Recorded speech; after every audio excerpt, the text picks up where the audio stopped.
Olá e bem-vindos! Hoje vamos mergulhar fundo em um nome que de tempos em tempos volta a agitar o mercado do futebol brasileiro e principalmente a torcida do Flamengo, o atacante argentino Tati Castellanos. Pois é, parece um certo déjà vu, né? Mas parece que, desta vez, a história é um pouco diferente. Exato.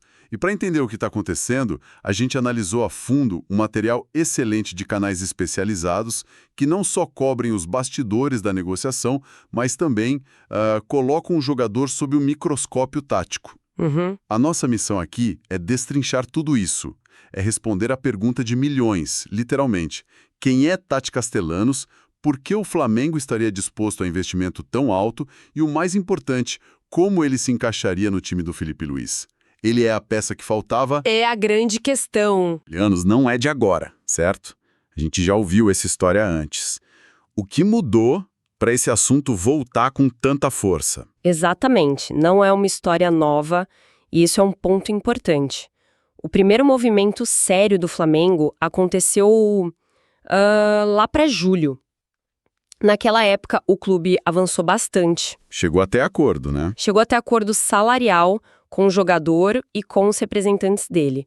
O sim do Castellanos já existia. Então o problema nunca foi o jogador querer vir, mas sim o clube vendedor.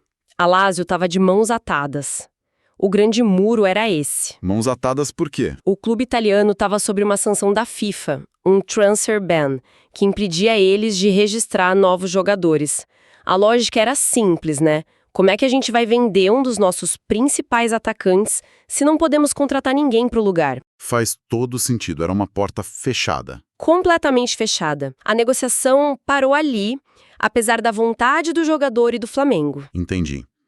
E agora essa porta se abriu. O que aconteceu? A punição da FIFA caiu. A situação mudou completamente. A imprensa italiana, que acompanha a Lazio de perto, começou a noticiar que o clube não só está disposto a conversar, como já teria um preço definido. Algo entre 25 e 30 milhões de euros. Um valor bem alto. Altíssimo. E uma das fontes que a gente analisou traz uma informação de bastidor que conecta todas as pontas. A Lazio estaria planejando usar o dinheiro da venda do Castellanos para o Flamengo para financiar a compra de outro atacante. Uma operação casada. Exato. O alvo seria o atacante Raspadori do Atlético de Madrid. A conta que se faz na Itália é: vendemos o Castellanos para o Flamengo por 25 milhões de euros e usamos esses mesmos 25 milhões para tirar o Raspadori da Espanha. Entendi.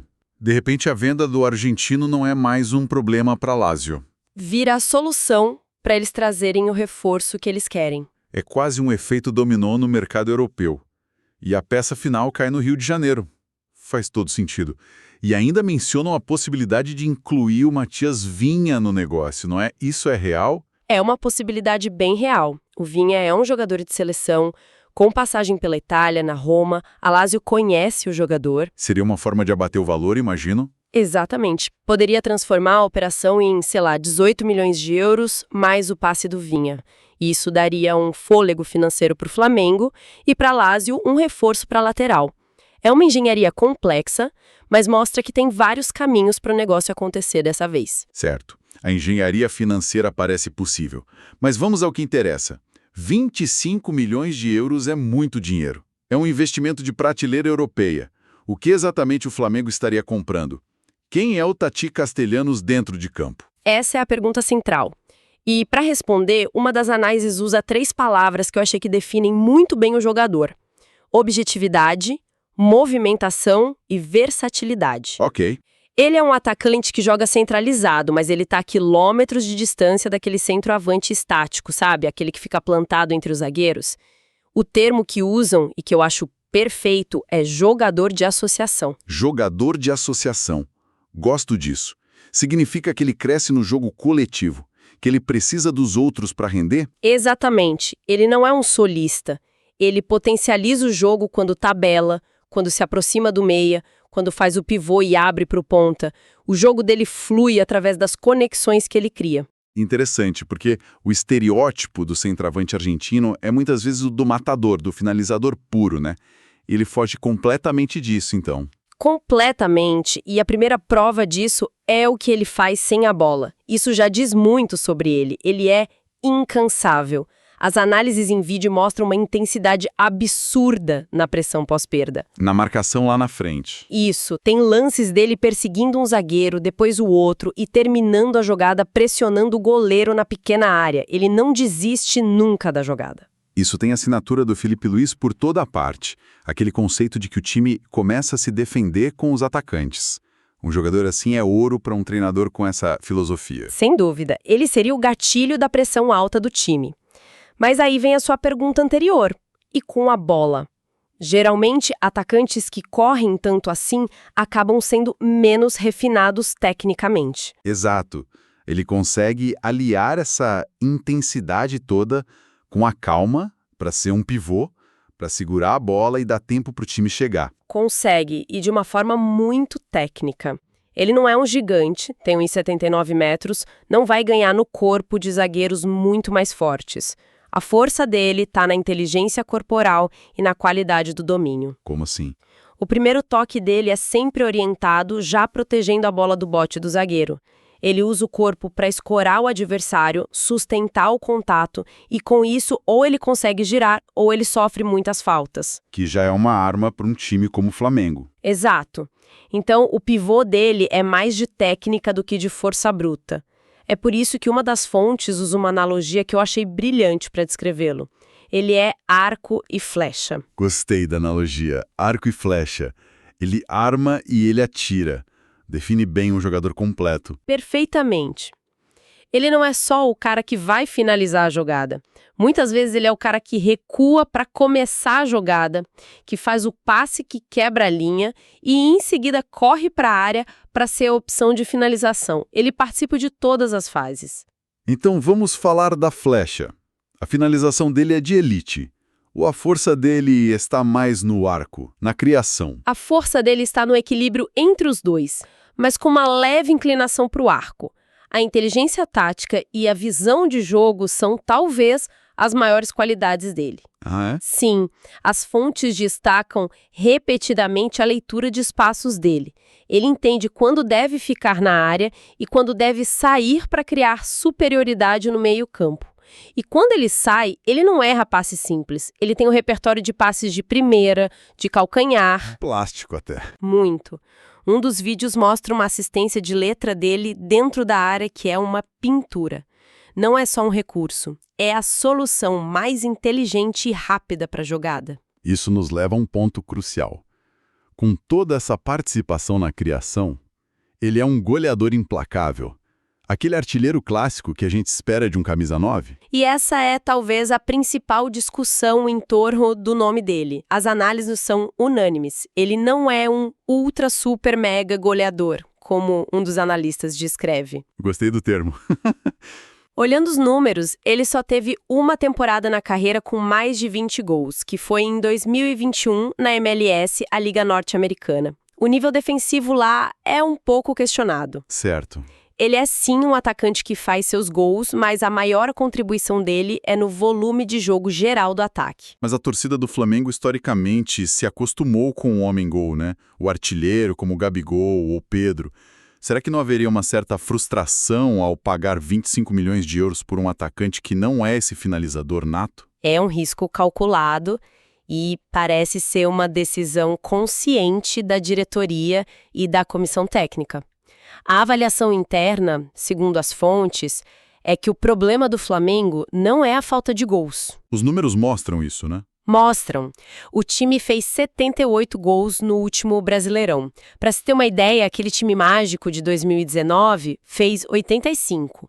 A diferença não é tão grande. A percepção é que já existe o poder de fogo. O que se busca com o Castelhanos não é mais um finalizador, mas sim um potencializador. Alguém que faça a engrenagem ofensiva como um todo girar melhor. De forma mais fluida e imprevisível, exato. Ok, o pacote parece muito bom, a lógica por trás da escolha faz sentido, mas ninguém é perfeito. Onde está o calcanhar de Aquiles do Castelhanos? O que as análises apontaram como uma deficiência clara? Apontaram uma e ela é bem específica. A fraqueza dele tá no duelo aéreo em bolas longas. Aquele chutão do goleiro, sabe? Em que ele precisa disputar a primeira bola de costas pro gol contra um zagueiro grande. Ah, o famoso cascudo. Esse mesmo. Nesse tipo de jogada, ele quase sempre leva a pior. Ele não tem o tempo de bola nem a impulsão para ganhar essa bola pelo alto nessas condições. Peraí, isso é curioso, porque eu vi lances dele e há vários gols de cabeça impressionantes. Como pode um jogador ser ruim no jogo aéreo e bom no cabeceio ao mesmo tempo? Parece uma contradição. É uma nuance fantástica e as fontes explicam isso muito bem. Uma coisa é a disputa pela primeira bola vinda de um lançamento longo, de costas para o gol. Nisso, ele é fraco. Ok. Outra coisa completamente diferente é atacar um cruzamento dentro da área, de frente ou de lado para o gol.